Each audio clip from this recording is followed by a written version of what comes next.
देवी मैया के नाम लिखवालो ए भौजी चुनरी पा लाले चुनरी पा शेरवाली के लोगो लगालो ए भौजी चुनरी पा लाले चुनरी पा नहीं दुख बलाई को बोआई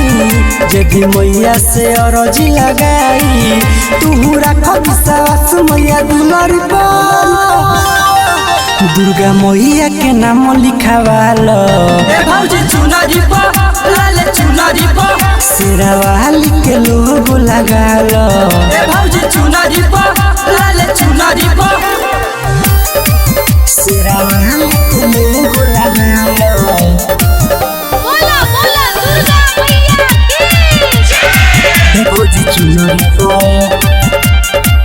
देखो चढ़ल नवरात सबे करे पूजा पाठ माई के भगती में हो के मगन हो सब कैले तैयारी देखो मंदिर के पुजारी भौजी कल नया रति भवन हो देखो चढ़ल नवरात सबे करे पूजा पाठ माई के भगती में हो के मगन हो सब कैले तैयारी देखो मंदिर के पुजारी भौजी कल नया रति भवन हो भौजी भूखल बाड़ू नवरात हो देवी मैया के होता जागरात हो सब ओढ़ौल चढ़ावे मैया सुनरी पा दुर्गा मैया के नाम लिखवालो ए भौजी चुनरी पा लाले चुनरी पा शेरवाली के लोगो लगालो ए भौजी चुनरी पा लाले चुनरी पा शेरवाली के लोगो लगालो बोला बोला दुर्गा मैया की भौजी चुनरी पा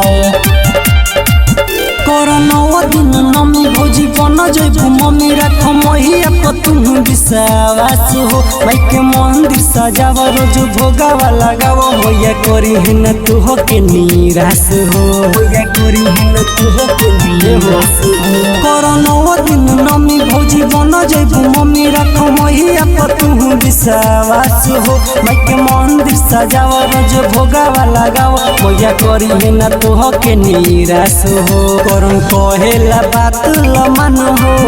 रोज भक्ति में कर बिहान हो सबे नारियल चढ़ावे मैया दुलरी पा दुर्गा मैया के नाम लिखवालो ए भौजी चुनरी पा लाले चुनरी पा शेरवाली के लोगो लगालो ए भौजी चुनरी पा लाले चुनरी पा